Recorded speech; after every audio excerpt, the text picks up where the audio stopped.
20 मार्च 2015 की वो सुबह जब मेरठ की अदालत के बाहर असामान्य भीड़ जमा थी। हर कोई एक ही फैसले का इंतज़ार कर रहा था। कैमरे तैयार थे, पुलिस तैनात थी और लोगों के चेहरे पर एक ही सवाल था, क्या सच में दो लड़कियों ने अपने ही परिवार के साथ इतना खौफनाक खेल खेला है, या कहानी में कुछ और भी छुपा हुआ था। और जब जज ने फैसला सुनाया तो अदालत में सन्नाटा छा गया, क्योंकि ये सिर्फ एक हत्या का मामला नहीं था, ये भरोसे, रिश्तों और इंसानियत के टूटने की कहानी थी।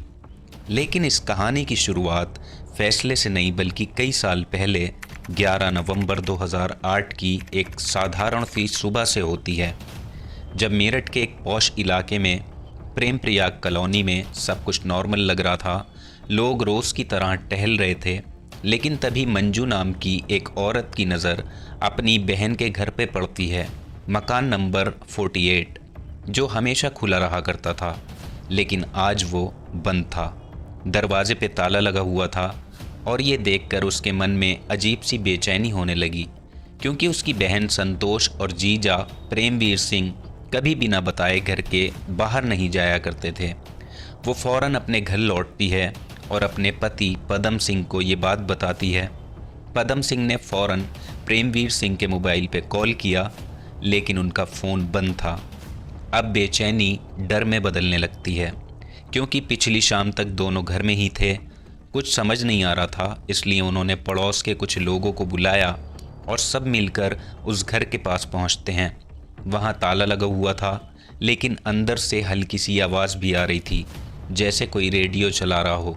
ये बात और भी अजीब थी, क्योंकि घर अगर बाहर से बंद था तो अंदर रेडियो कैसे चल रहा था। हालात को देखते हुए वहां पुलिस को कुछ लोग बुलाते हैं और कुछ ही देर में पुलिस की टीम मौके पर पहुंचती है और उनके दरवाजे को तोड़ा जाता है। जैसे ही पुलिस अंदर दाखिल होती है, वहां का मंजर देखकर सबके होश उड़ जाते हैं। घर के अंदर हर कमरा बंद था और जब एक कमरे की खिड़की से झांक कर देखा गया तो अंदर जो था उसने हर किसी को हिला दिया। कमरे के अंदर प्रेमवीर सिंह और उनकी पत्नी संतोष की लाशें पड़ी हुई थीं। पुलिस ने फौरन दरवाज़ा तोड़ा और अंदर गई। पूरा कमरा बिखरा हुआ था, खून के निशान हर तरफ फैले हुए थे।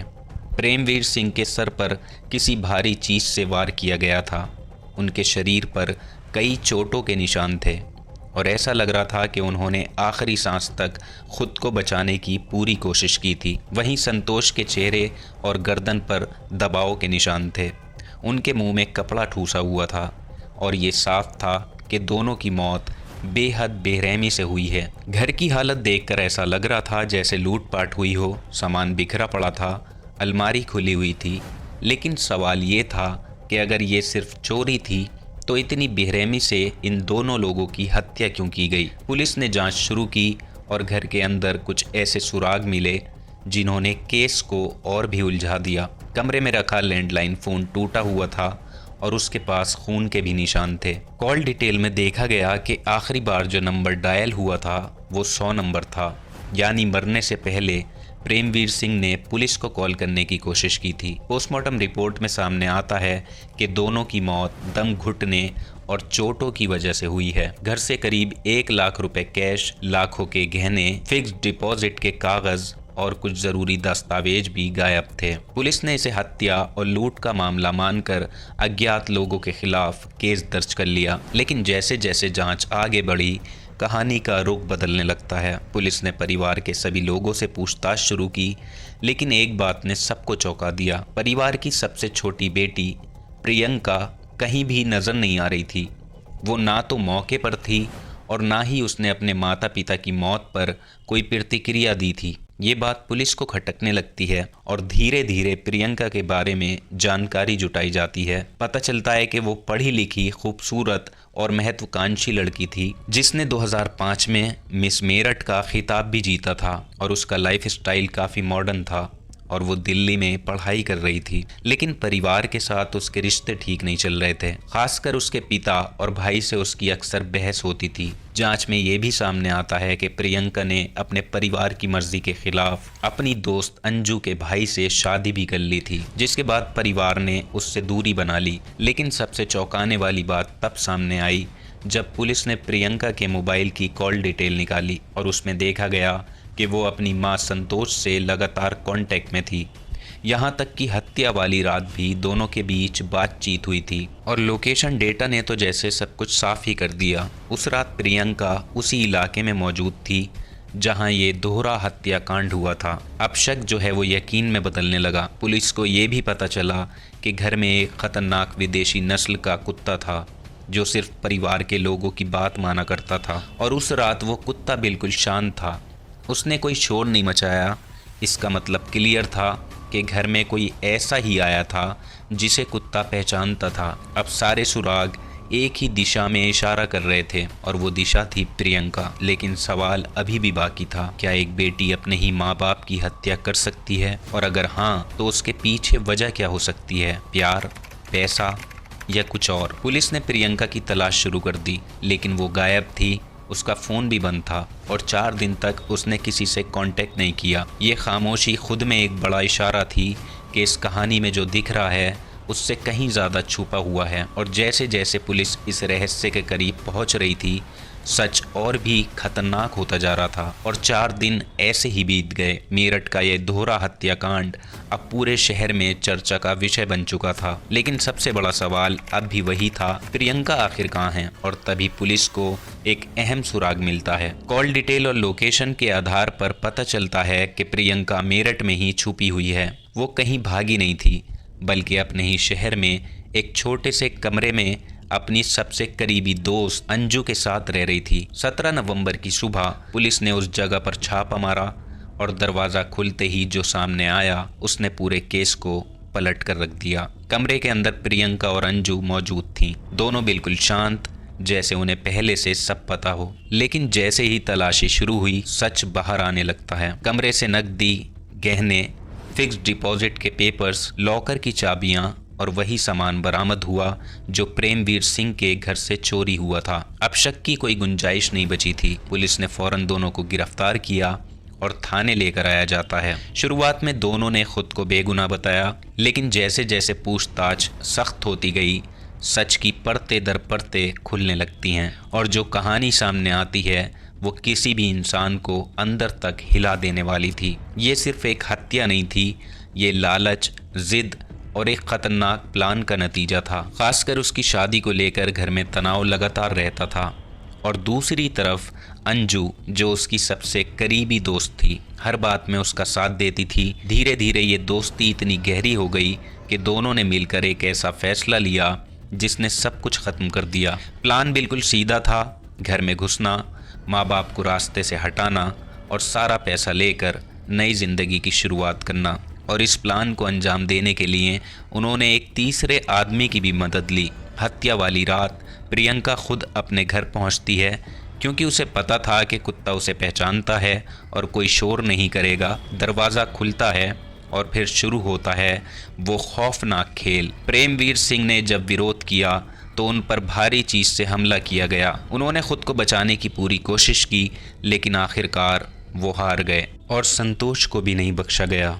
उन्हें भी बेरहमी से मार दिया गया और फिर पूरे घर को इस तरह बिखेरा गया जैसे कोई लूटपाट हुई हो। लेकिन असली गलती यही हो गई, क्योंकि जितनी सफाई से उन्होंने ये सब प्लान किया था, उतनी ही बड़ी गलती उन्होंने सबूत मिटाने में कर दी। कॉल रिकॉर्ड, लोकेशन और घर के अंदर के सुराग धीरे धीरे उनके खिलाफ खड़े होते चले गए। गिरफ्तारी के बाद जब दोनों को कोर्ट में पेश किया गया तो मीडिया में ये खबर आग की तरह फैल गई।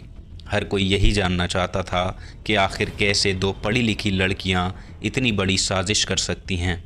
केस की सुनवाई शुरू हुई, गवाह पेश किए गए और हर तारीख के साथ सच्चाई और साफ होती चली गई। कुल मिलाकर 16 गवाहों ने बयान दिए, पुलिस ने मजबूत सबूत पेश किए और करीब 6 साल से ज़्यादा समय तक ये केस चला।